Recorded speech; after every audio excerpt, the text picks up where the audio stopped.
Malakas ang loob niya, wala si Bars dito eh. So, ako kasi yung nandito. Okay. Amen. Can you tap the person beside you and tell that person, Happy Easter? Happy Easter. Sabi nung iba sa inyo, nagtataka, ha? Di ba yung Easter last week yan? Ano?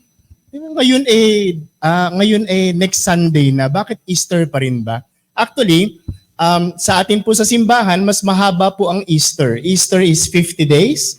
Lent is only 40 days. Siyempre, mas mahaba ang selebrasyon kaysa siya pagluluksa. Di ba? Kaya sabihin mo sa katabi mo, kaya man libre ka naman. Okay? So Easter pa rin po. All the way to Pentecost, that will be around 4 or 5 weeks from now. Okay? So mahaba po ang ating Easter. So pwede nyo silang batiin ng Happy Easter until then. It's a very special occasion for our church, Easter. Nag-feast ba kayo last week? Yes, very good. Kasi nga naman, Easter tapos hindi tayo mag-feast, di ba? So, kasi usually we go to Bay Area or we go to Manila, celebrate one feast. Eto, dahil malayo tayo, we will have our own feast, Easter. Okay? Amen. Are you excited for today's talk? Malalim ang talk ngayon, promise. Pinahirapan ako ng talk na to. Sabi ko nga kay Marlo, bro, meron ba akong co-preacher? Sabi niya, wala, ikaw. Sabi, sinulit niyo ako, no? Kahapon pa ako nagtutok eh. Okay? Sige. So if you're ready and I'm ready, let's all together pray our favorite prayer at our feast. In the name of the Father and of the Son and of the Holy Spirit. Amen. Raise up your hands. Let's all together pray.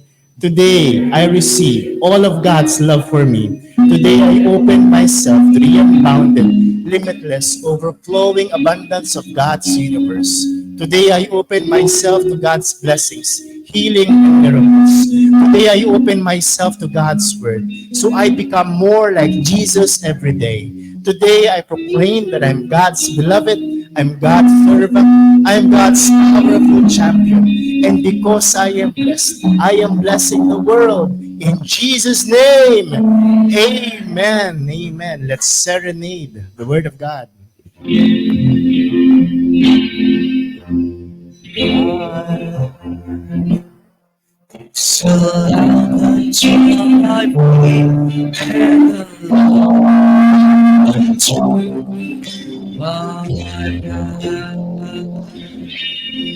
The title of our talk for today is Walk Back to Jerusalem. Tabikin mo yung katabi mo, sabi mo sa kanya, balik ka na kasi. Saan daw? Sa Jerusalem. Okay? Sige, let's take our seats muna and then I will invite you to stand up again later when we read the word. Okay? Our talk for today actually has 3 parts. Pero walang kwenta yung 3 parts na yun kasi yung 3 yun, ako rin naman na magbibigay. Okay? Okay. So part 1, part 2, and part 3. Yung part 1 nito is actually the story of 2 disciples. And they are 2 disciples walking away from Jerusalem. I love this activity. It's called the Emmaus Walk. Why? They're going towards Emmaus. Papalayo sila ng Jerusalem. Bakit? Kasi sila ay depressed. Sila ay nalulungkot. Nung college ako, meron kami activity, ang tawag Emmaus Walk. Gusto ko ito. Maglalakad kayong dalawa ng kaibigan mo. Magdadasal muna kayo, maglalakad kayo. Tapos habang naglalakad kayo at nakakwentuhan, mararamdaman niyo ang Diyos, sinasamahan kayo. Lupet, no? Naalala mo ba to, Lawrence? Emmaus Walk? Hindi mo na matandaan? Pag nabawasan na yung buhok mo, bro. Maaalala mo. Okay. Sige.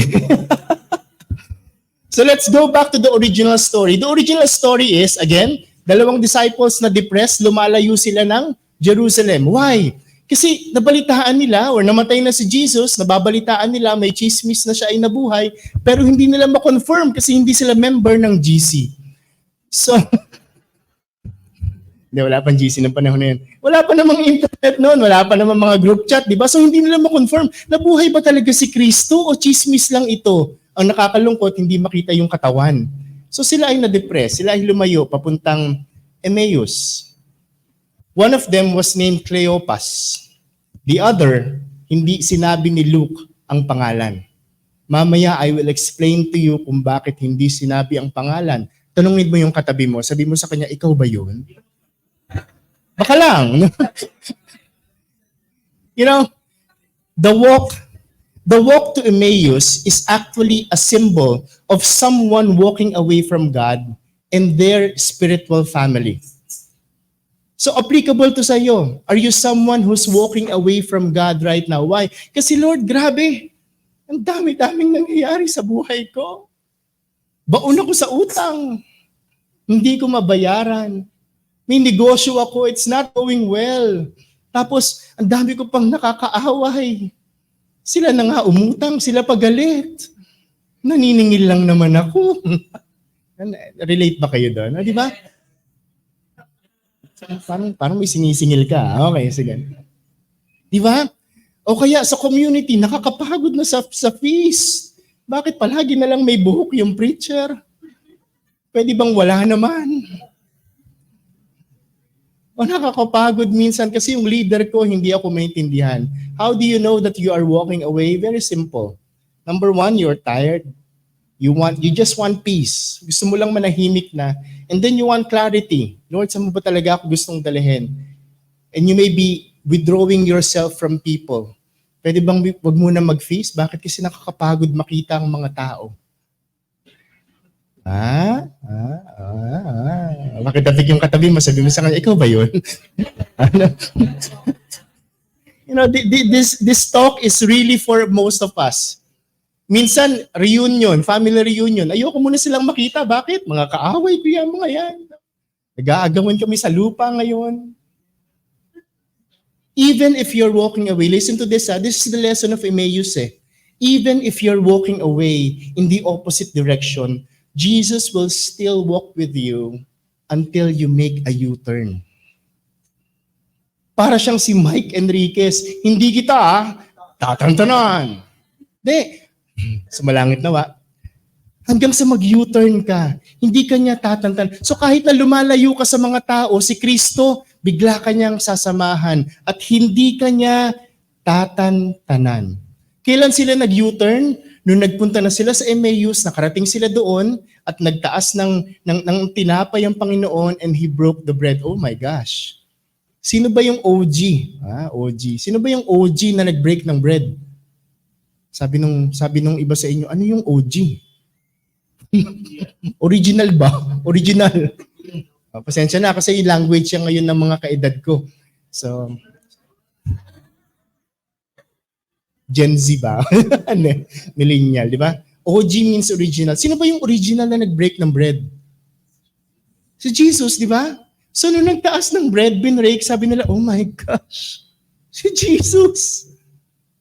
And then He disappeared, and then they walked back. Why? Because they realized, bakit nga ba ako umaalis? Samantalang sinasamahan ako ng Panginoon. Alam niyo, isa sa mga subject namin ngayon ni Brother Bar sa aming theology ay sacred liturgy. Pinag-aaralan namin ng misa. Pag tayo po mamaya may misa tayo, binaliktad lang natin ngayon kasi I need to go to Tarlac. Dadalawin po ako mga kamag-anak na medyo naghihinalo na. Okay, so nasa na ako? Nasa naghihinalo? Hindi. Mass. Mamaya magmimisa tayo. Listen. Every time you go to the Mass, listen. Tuwing itataas, the priest is a presider. Okay? Hindi po siya celebrant. Dahil lahat tayo dito ay celebrant. Kanino bang sacrifice yung Mass? The priests? No. It's a sacrifice of Jesus represented by the priest. Yung misa po, yan po yung sakripisyo. Yung ginawa natin ng Holy Week. Passion, death, and resurrection. Yung misa, that's the passion, death, and resurrection, a memorial. Inaalala natin yung mga ginawa ni Kristo. Kaya nga minsan, naiinis ako sa mga kaibigan natin, pasensya na, mga protestante at born again, kasi sasabihin sa atin, hindi ko nakita si Jesus sa Catholic Church. Paano hindi mo nakita? Tuwing nagmimisa tayo, tinataas. And that's the real presence. O kabahan kayo hindi pala kabahan, kiligin kayo. Bakit? Kasi tuwing magmimisa, andito siya at kinakain niyo siya.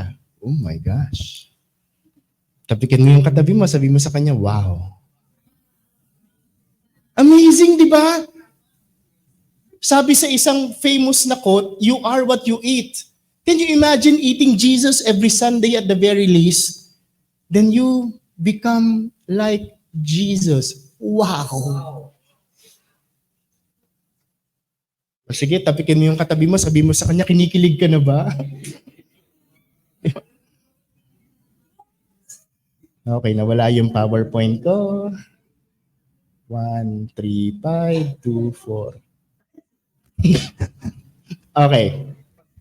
So Jesus is the celebrant of the Mass. We are the co-celebrants. Because it's Jesus' sacrifice. Ulitin ko, nakikisacrifice tayo sa misa. Okay, balik tayo sa kwento. Tayo na tayo. Let's all stand up. Let's read this Bible verse. This one is from Luke. Sabing ganun ni Luke. 1, 2, 3, sabay-sabay tayo. They got up at once and went back to Jerusalem, where they found the 11 disciples gathered together with the others. Listen. Let me end the first part. Luke did not name the other disciple because you may be that disciple. Alam nyo, pinag-aralan namin ng Sacred Scriptures, Luke is a doctor, a researcher. Magaling siyang mag-research. Para sa akin, it was impossible na hindi niya alam yung pangalan ng isa pang disipulo. But he left it blank. Why? Because he wants that disciple to be you. Tapikin mo yung katabi mo. Sabihin mo sa kanya, ikaw pala yun. Di ba? Ikaw pala yun. Hindi ko alam ba't ka lumalayo. Hindi ko alam, baka nag-pandemic, napagod ka. Na-discover mo, pwede naman palang online ng feast. Pareho lang pala itsura ni Bars sa online at sa personal. Sa online na lang ako. Baka napagod ka sa mga poster. Bakit? Puro na lang kasi presyo. Palaging tinatanong, nasa na yung PowerPoint natin? Anong oras kayong darating? O tandaan nyo, 1:30 yung hadala. Di ba? Nakakapagod. Nakakapagod minsan yung leader. Bakit? Kami-kami na lang ba palagi? Pagod ka na ba, kapatid? What is God telling you? God is telling you to make a U-turn. Why? Because you cannot get rid of Jesus. He will court you and court you and court you. Mas maganda sa Tagalog Liligawan ka niya, at liligawan ka niya, at liligawan ka niya. Hindi siya titigil. Amen? Gusto niyo ba yun? Nililigawan kayo ng Diyos? Walk back to Jerusalem. Tell the person beside you, walk back to Jerusalem. Let's pray. Panginoon, ngayong araw na ito, this is our prayer, Lord. May you embrace us. And may your embrace bring us back walking to Jerusalem. Lord, we just want to spend time with you. Not just today. We want to feel your presence every day, Lord. May you grant us that grace to recognize you when you walk with us. In Jesus' name we pray. Amen. Amen. Serenade the word of God.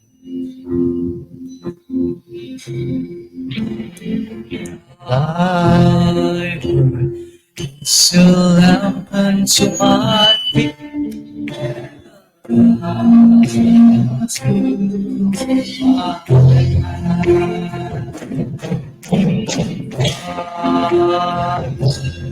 Is a lamp unto my feet.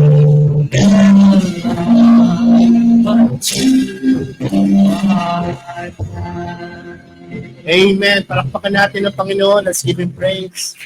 Praise you, God. Hallelujah. Praise God. Pakitapik yung katabi mo, sabi mo sa kanya, makinig ka, para sa iyo to. Okay, let's take our seats. Pumuna tayo. The New Jerusalem down. Some of you may be asking, nasan ba ang Jerusalem? Yan ba yung nasa Israel? Is that the New Jerusalem? Asan ba ang New Jerusalem? Is that the one in Davao? Yung tinatawag na New Jerusalem doon. Feedback tayo. Okay. So where is Jerusalem? Actually, Jerusalem is not just a place. It's a portal. Can you say that portal? And napakagandang pinag-aralan na natin ang Genesis, ang Pentateuch. Pinag-aralan natin ang Exodus, ang Leviticus. Bakit? Kasi maiintindihan natin yung konsepto ng portal dito. Naalala nyo ba? Sabing ganun the Genesis, in the beginning, God created the heavens and the earth. In the beginning, this was the design. Heaven and earth was connected in such a way that God and man can live together. In other words, pwedeng magtabi, magkasama ang Diyos at ang tao. Heaven and earth were connected. Parang ganyan, no? They were connected. Okay? Sa mga hindi makarelate, hindi ma-picture, I'll be showing you some pictures ng mga movies na merong portal. Di ba? Napanood nyo na ba yung Harry Potter? Paano pumunta ng Hogwarts? Di ba? Dadaan ka sa platform 9 and 3/4. Quarters daw ang tawag yan, di daw 3/4. Okay. Platform, anong gagawin mo? Papasok ka sa dingding na yan. Paglabas mo, nandun ka na sa kabila, sasakay ka ng train, yung papuntang Hogwarts. Wow. Okay? Sa mga hindi makarelate sa Harry Potter, lulumaan ko ng konti. Alice in Wonderland. Ano yung portal? Yung rabbit hole. Pag pumasok ka dyan, lalabas ka na sa Wonderland. Wow. Okay? O sa mga hindi pa makarelate, ito pa. The Chronicles of Narnia. Next. Ano yung portal? The wardrobe. Diba? Sa mga millennial at Gen Z katulad ko, hindi pa rin ako makarelate. O sige, gawin nating mas modern ng konti. Yeah? That's a portal. Pag pumasok ka dyan, you'll be going to a different place, a different dimension probably. That's a portal. Sa mga parang batang katulad ko, di ba? Monsters Incorporated, di ba? Anong portal dyan? Yung door? Door ba yun? O yung ano ng cabinet? Anyway, that door, no? Closet ba yun? Anyway, or bedroom. Anyway, so yan yung portal. Nagigets nyo ba yung portal? Yung pagpasok mo, iba yung mundo. Okay? Bogs, puro pelikula yan. Pwede bang gawin nating medyo makatotohanan ng konti? Actually, in the Bible, the Garden of Eden was where heaven touched earth. Magkasama eh. Ang problema, 3 chapters into Genesis, naghiwalay na siya. Bakit? Kasi nagkasala yung tao, kailangan tayong paalisin doon. And you may be asking yourself, Bogs, ba't ganun? Kinain yung fruit of tree of knowledge of good and evil, bakit hindi pinakain yung fruit ng tree of life? Yan ang ending ko mamaya. Okay? Yan ang ending ko mamaya. Later on, after 3 chapters in Genesis, yung portal, dahil nawala yung connection, yung portal ay naging the Ark of the Covenant. Kailangan mong pumasok remember yung kwento sa Exodus and Leviticus? Naglalakbay sila, dala-dala ang Ark of the Covenant at ipe-place nila, gagawin nilang templo. And that's the portal. That's where you meet God. Yes? Later on in the Bible, the portal became the temple in Jerusalem. Do you remember the story nung Good Friday when the curtain of this temple was broken into 2? Nahati, di ba? And what's our take? What's our learning from there? Because the presence of God cannot be contained inside that room. It went out. That's why the presence of God is in you and me. Pakitignan nga yung katabi mo. Mukha ba siyang presensya ng Diyos o presensya ng kaaway ng Diyos? Are you getting this? Oh. Pero sa Revelation, bago matapos, ang ganda no, sa Genesis, heaven and earth, sa Revelation, bago rin matapos, yun din yung sinabi. Sabi gano'n, then I saw a new heaven and a new earth. And then it goes by saying, the holy city, the new Jerusalem, coming down from God out of heaven like a bride beautifully dressed for her husband. In other words, Jerusalem is going down. Ang ganda ng kwento, para itong prodigal son. Bakit? Ano yung kwento ng prodigal son? Yung tatay lumabas, sinalubong yung anak. Eto, hindi lang yung tatay. Sinong bumababa? Jerusalem itself is going down. What is the kingdom of God? The kingdom of God is the presence of God. What is the kingdom of God? The kingdom of God is the reign of God. Kapatid, makinig ka, tingin sa pogi. If God is reigning in your life, then your life is the kingdom of God. Tagalogin natin ha.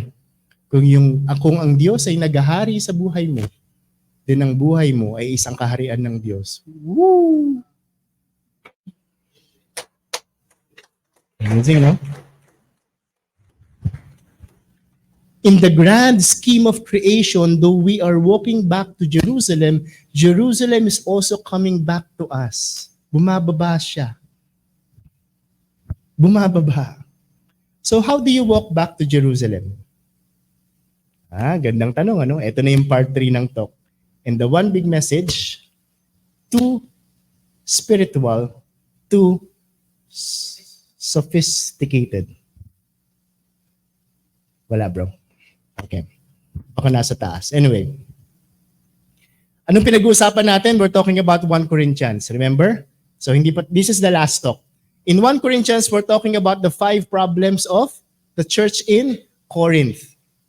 The 5th problem of the church in Corinth, that's the 5th talk. Sabi natin, yung unang 4 ay eto. Number 1, the cliques instead of community. In other words, yung mga bias nila. Yung mga bias, mga pinapanigan nila. No? Hindi ako malabog si Pambo Sanchez ako.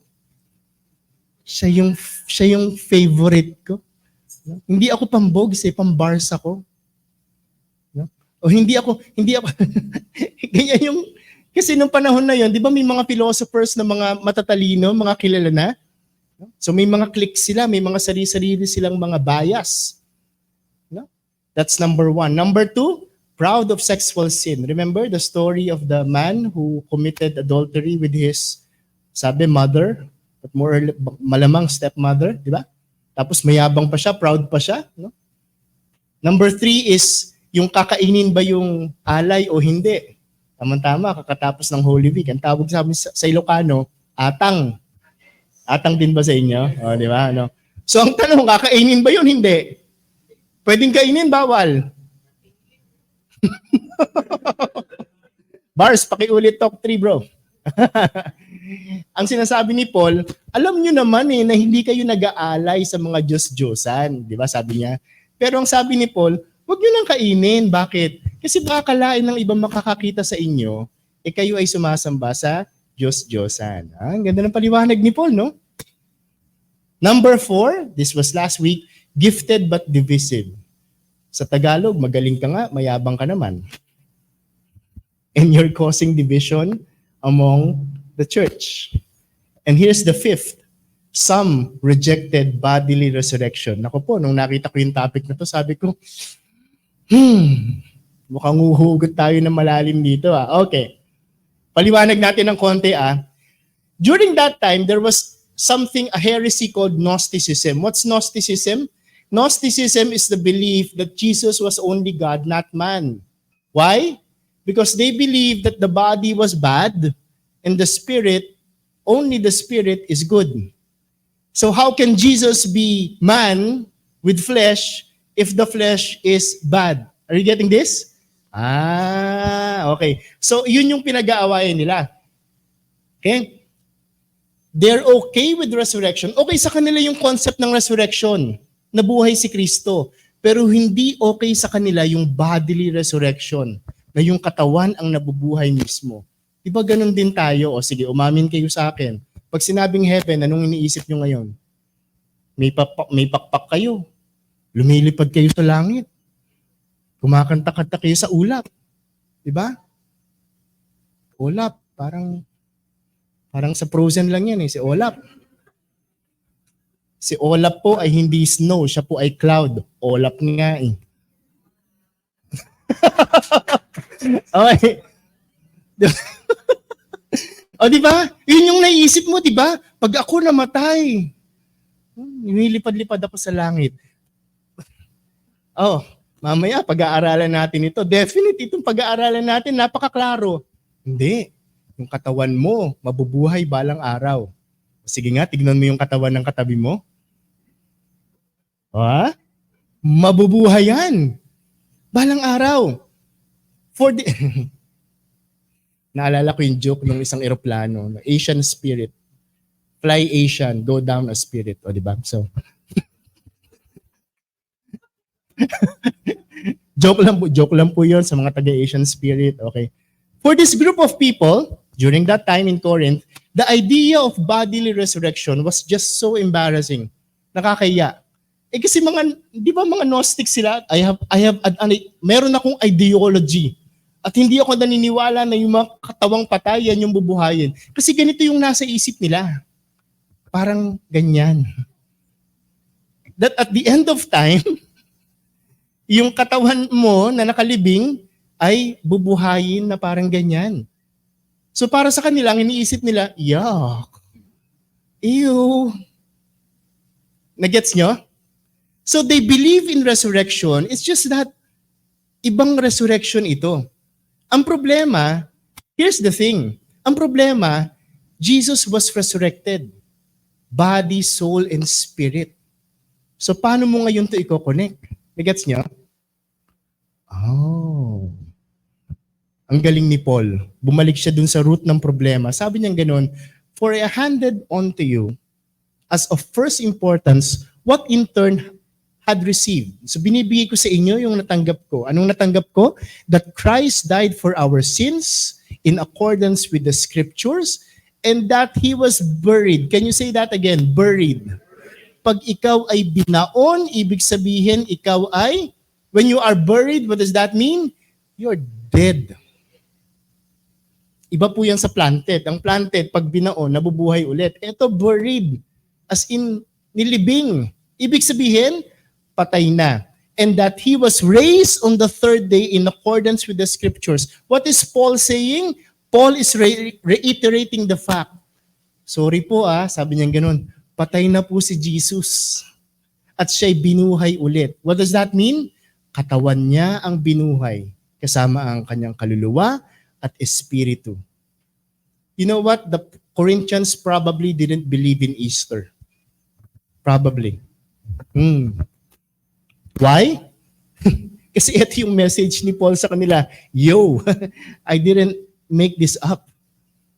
If you ditch Easter, in other words, if you don't believe in Easter, you also don't believe in Jesus. Okay? Pinag-aaralan namin ngayon, sabi nung prof namin, part of that Paschal mystery is also the incarnation, kung paano bumaba si Kristo all the way to resurrection. So wag niyong iiwanan yon. Masalong wag niyong iiwanan yung resurrection. Kasi minsan pag Holy Week, anong naiisip lang natin? Pagpapakasakit, di ba? Pagpaparusa. And we forget about resurrection. Sabi ni Paul, don't forget about it. Why? Because Jesus was resurrected and we will resurrect someday. To Paul, Easter was not just a pretty metaphor or an inspiring symbol. Easter was a historic event. Sige nga, tignan mo nga yung katawan ng katabi mo. Pag yan ba ang niresurrect sa end of time, matatanggap mo? According to chismishology, pag tayo daw ay niresurrect, we will be in the best form of our bodies. Ha! May buhok ako. Yung mga tiyan natin, pare, wala yan. Because we are in the best forms. Sabi na, chismis lang naman. Di pa naman ako nagagawi doon. Okay? Di ba? So we will be resurrected someday. Pakitapik yung katabi mo, sabi mo sa kanya, you will be resurrected. Tapos si Paul, nag-present siya ng evidence. Anong sabing ganon? And that he, who is that he? Jesus appeared to Cephas, then to the 12. Then he appeared to more than 500 brothers and sisters at one time, most of whom are still alive, though some have died. Then he appeared to James, then to all the apostles. In other words, my dear friends, ang sinasabi ni Paul, katawan ng nabuhay. Hindi sila nag-iilusyon, pero ibang klaseng katawan to. Bakit? Tanungin niyo ko bakit? Lumulusot sa dingding. My gosh. Pero hindi multo. Oh, wag niyo susubukan mamaya, ah. Yung pag gusto niyong bumaba, sasabihin ko, bababa na ako. Hindi kayo lulusot dyan, ha? Okay. It was not an apparition. Yun yung sinasabi ni Paul. Hindi sila nag-imagine lang. It was true. Jesus was resurrected. Here's the problem. Today, we see heaven as a place for souls. We never talk about the resurrection of our bodies. We don't. Di ba? Ang nakakalungkot, every Mass, we recite this. Anong sinasabi natin? I believe in the Holy Spirit, the Holy Catholic Church, the communion of saints, the forgiveness of sins, the resurrection of the body. We say it in the Mass, we say it during the Creed, but do we actually understand what this means? Alam ba natin ang ibig sabihin nito? Kasi ngayon, ang iniisip pa natin, pag namatay tayo, para tayong si Casper. Huh? Sa tinulugan ko sa hotel. Hindi, wag na. Hindi naman. Mag-isa lang kasi ako, kaya medyo kinikilabutan ako. Sinasabihan ko siya, sabi ko sa kanya, sa Diyos ako. Tantanan mo ako. Malis naman. Anyway, hindi, wala. Joke lang. Okay, so this belief that we will die someday and become like Casper, this belief actually impacts 3 behaviors. Are you ready? Ito na yung meat ng talk natin. Ito na yung practical side. Number 1, habang nabubuhay tayo, ganito tayo mag-isip. Why care for my body? It's just a shell. Balang araw, iiwan ko naman to. Di ba ganyan tayo pag may... O sige nga, di ba madalas nating sinasabi, hubad kang pumasok sa lupa, hubad kang lalabas sa lupa. In other words, may iwan yung katawan mo. So anong iniisip natin? Katawan lang naman pala to, eh. So pwede kong balahurain ito, di ba? Hindi. It seems true because when we look at tombs, we find the bodies. But it's not true. Why? Kasi hindi pa bumabalik si Jesus. Kaya nga sabi ng simbahan, nagets niyo ba ito sa sabi ng simbahan? Sabi nila, kapag nilibing ka, wag mong iwahiwalayin. Doon lang sa isang lugar. Pag ikaw kinremate, wag mong isaboy dyan sa Agno River. Ay, tama ba, Agno? Wag mong isaboy. Wag ka pumunta ng dagat at isabi mo yung abo. Bakit? Kasi balang araw, pag nag-resurrect, can you imagine, sa iba-ibang parte nang gagaling yung katawan mo? Inahanod na kung saan, di ba? So, anong sinasabi? Hindi, ilagay mo lang sa isang urn lahat. Why? Because it will be resurrected someday. Actually, 2 na lang ang option natin ngayon. Anong gusto mo? Kahon o bote? Pag namatay ka, di ba? Kahon o bote? Di ba? Until Paul says this. Sabi niya gano'n, but someone may ask, how will the dead be raised? What kind of bodies will they have? What a foolish question, sabi ni Paul. Ano ba naman tanong yan? When you put a seed into the ground, it doesn't grow into a plant unless it dies first. Oh, teka. Ganda nito. Your body is a seed. Woo. It is the same way with the resurrection of the dead. Our earthly bodies are planted in the ground when we die, but they will be raised to live forever. Oh. Pag ako nagtanim ng kamatis, anong prutas ang aanihin ko? Talong? Let me change the question. Pag ako nagtanim ng bulok na seed, Ine-expect ko ba na tutubo? Only a good seed will grow. Yes? The same thing with your body. So please take care of your body. Tapikin mo yung katabi mo, sabihin mo sa kanya, alagaan mo yan. Alagaan mo yung katawan mo. Ha? Whoever, sabi sa Luke, whoever is faithful in small matters will be faithful in large ones. So if you're faithful to your body, then that's a plus for you. Kasi naging faithful ka na inaalagaan mo ang katawan mo. Okay? So your body is not just a shell. Take care of it, it will be resurrected someday. Number 2, why help the poor? It's the soul that matters. O di ba? May mga church tayong ganito eh. Huwag mo nang pakainin. Invite mo na lang sa feast. Bakit? Kasi dito manunurture ang kanilang kaluluwa. E tanong, gutom. Paano a-attend ng feast? O kaya walang pamasahe? Paano a-attend ng feast? During that time, they were narrow-minded. Why? They didn't care for the poor. They did not. No? What they were after were the souls, the spirit. Nagpipreach kahit nagutom. Okay? During Paul's time, yung panahon ni Paul, when they break bread, when I say break bread, it's the mass nowadays. When they break bread, here's the thing. Sa kanila, sa atin kasi tinapay na yun hostya, di ba? So ganun yung ating break bread. Sa kanila hindi. Pag nag-break bread sila, full meal. At etong nangyayari, when they break bread, nauuna yung mga among kumain. Minsan wala nang natitira dun sa mga kasambahay. Kaya anong sabi ni Paul? Do you really want to disgrace God's church and shame the poor? Punta akong 7-Eleven kanina, bumili ako ng kape. May na-late ba ritong dumating? Papakape kayo? Hindi, joke lang. Punta ako 7-Eleven, bili akong kape. Tapos may nagbubukas doon na bata. Hindi naman siya namamalimos, pero alam mo yung gutom. So, paglabas ko, dala ko yung kape. Wala nga namang bigay ko sa kanya yung kape. Baka hindi pa siya nagkakape. Mukhang bata pa eh. So, punta akong kotse, binalik ko yung dalawang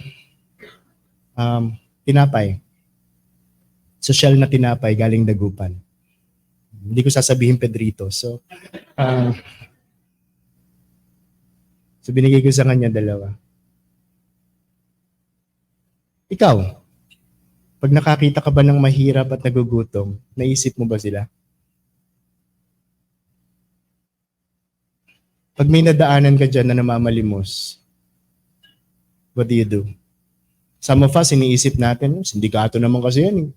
Kumikita sila. Ikaw naman, kung yung paraan na yan ay siyang magbibigay sa kanila ng pagkain, ba't di mo sila tulungan?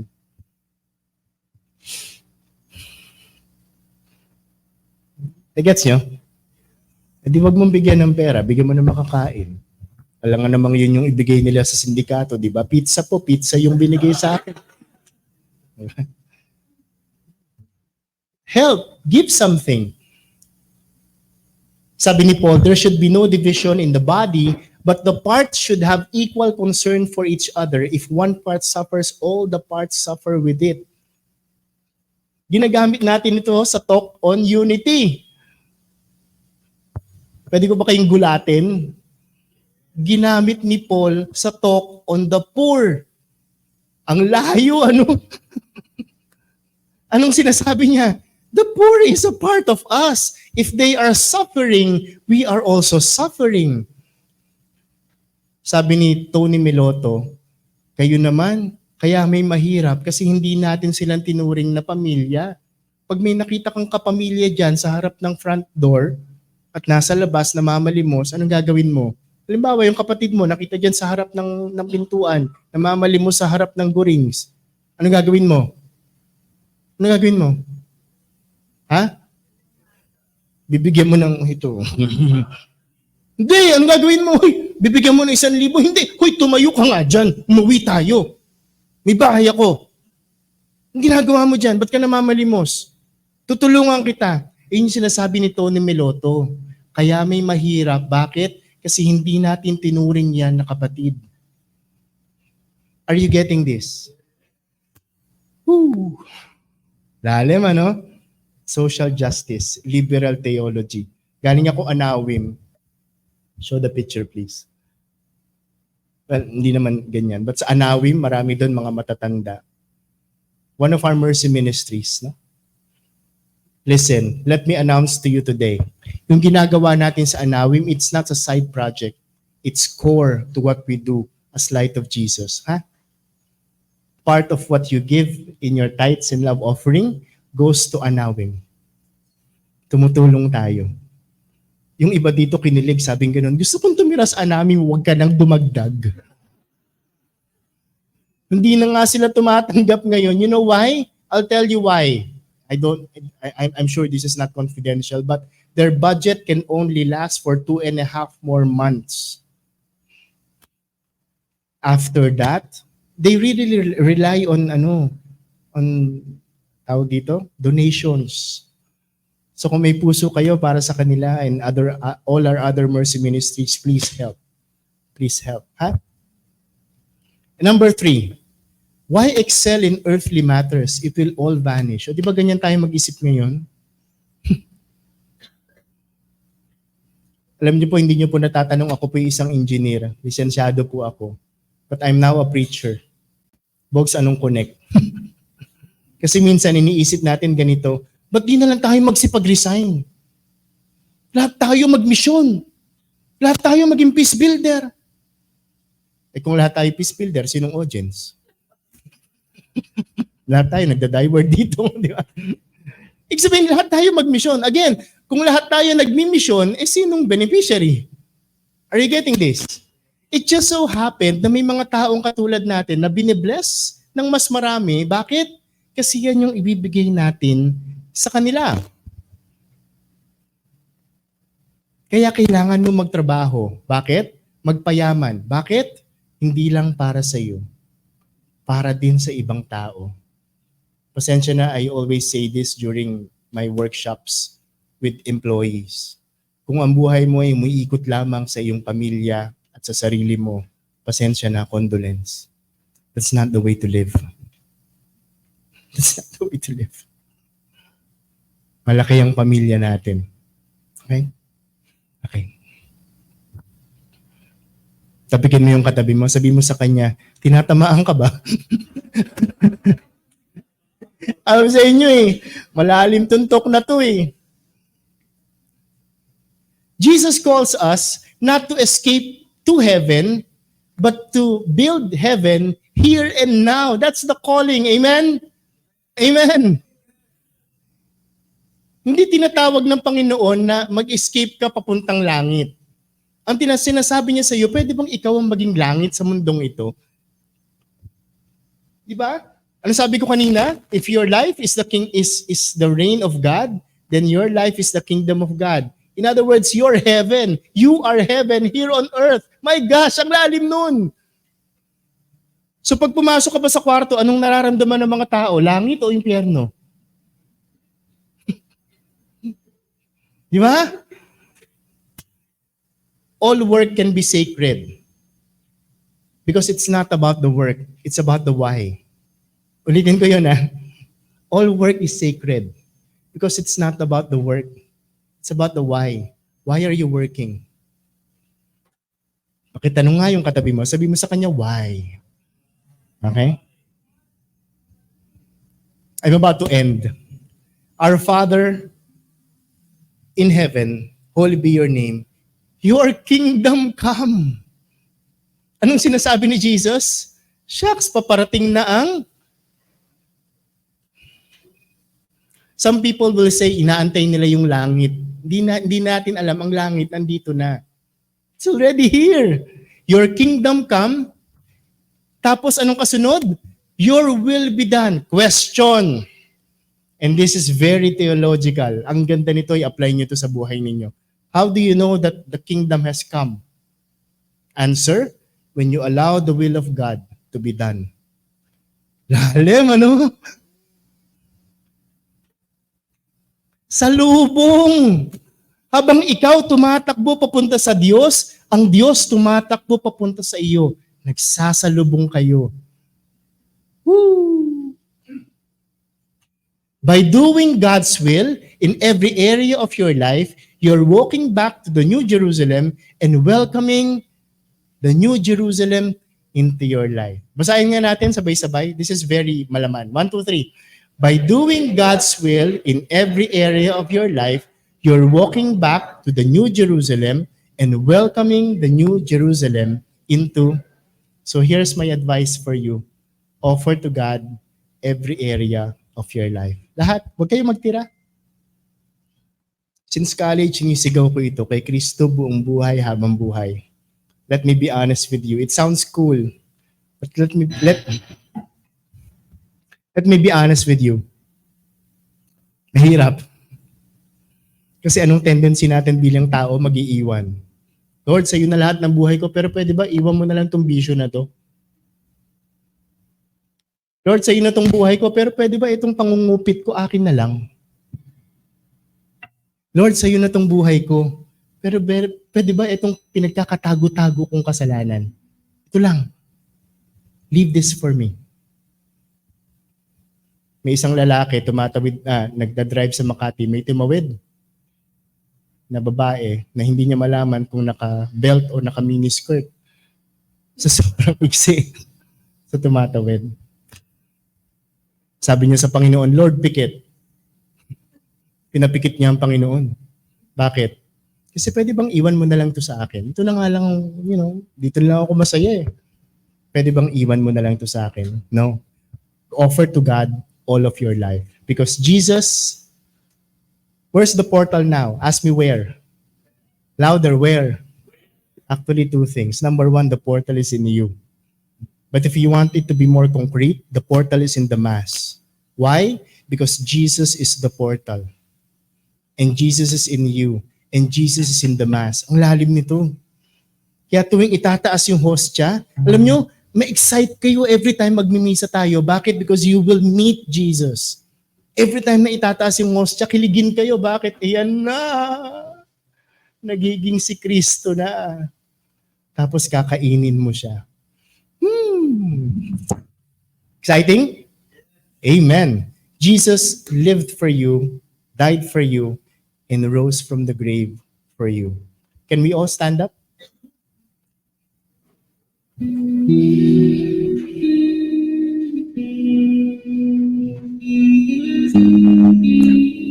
the name of the Father, and of the Son, and of the Holy Spirit. Amen. Yung kanta natin kanina, ang title, Have You Seen How Good? Good song, yes? Great song, yes? Umiiyak ako sa kantang yun eh. But I have a question for you. Listen, tingin dito. Very important. And you have to answer this by yourself. Listen. Are you in love with God? Or are you in love with the goodness of God? Tagalogin ko. Mahal mo ba ang Diyos dahil mabait siya sa iyo? O mahal mo siya, period? Lalim, ano? That's my reflection during Holy Week. Lord, mahal ba kita dahil mabait ka sa akin? Dahil dinadala mo ako dito sa dagupan, ang dami nagpapabaon. Or mahal kita, period. Kahit wala ako sa mission na ito.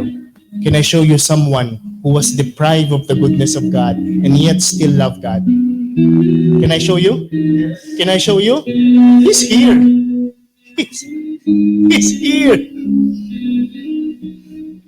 During that day, Good Friday, he was deprived, man. Hindi binigay sa kanya ang yaman. Mukha ba siyang mayaman? Yung kaisa-isang damit niya, kinuha pa sa kanya. Hindi siya binigyan ng mga kaibigan. Bakit? Kasi yung mga kaibigan nga niya, iniwan siya eh. He was deprived. Nagdasal nga siya, sabi niya gano'n, Lord, why did you abandon me? Ba't mo ko iniwan? And yet, look at him, loving God despite being deprived. Lalim, ano? Pakitapik mo yung katabi mo, tanungin mo siya, mahal mo ba ang Diyos? Kasi no doubt, ang Diyos mahal ka. No doubt. Kahit hindi siya nabigyan ng goodness. Hindi ko ma-imagine na kumakanta siya ng goodness of God nung araw na to. Kasi wala. Hindi niya maramdaman. But he loved God. Last na lang, balik ko kayo sa Genesis. Bakit hindi pinakain yung fruit of the tree of life? Ask me why. Louder, why? Kasi can you imagine this? Broken na tayo, separated from God, tapos gagawin ka pang immortal by eating the tree of life. You are forever broken away from the presence of God. So ba't hindi pinakain yun? Para balang araw mamatay tayo. At para balang araw, katulad ni Kristo, mapupuhay tayo and we will be resurrected and we will be united with Him. Woo! Lalim! So kaya pala, this was all part of the design. Okay? Please, take care of your body. Amen? Let's pray. In the name of the Father, and of the Son, and of the Holy Spirit. Amen. Heavenly Father, we come here before you today. Lord, grant us the grace to feel your embrace, to feel your love. Yung iba po sa amin ay manhid na. Hindi namin maramdaman ang presensya ninyo. Minsan, Panginoon, sa dami ng aming pinagdadaanan, hindi na namin makita ang presensya ninyo. Lord, we ask for that grace right now to see your presence, to appreciate your presence, to love you because you are present. Lord, we will worship you. And as we worship you, Lord, as we walk towards Jerusalem, may you also walk towards us and surround us with your love, your mercy, your forgiveness. Lord, we need your presence. We ask for your presence right now. In Jesus' name, amen. Thank you for watching. Be sure to subscribe to this YouTube channel para wala kayong ma-miss na video at live stream. Please also share this video to your loved ones, families, and friends. And do not forget that you can join us here live sa Feast Dagupan. God bless you all more. Mama Mary loves you.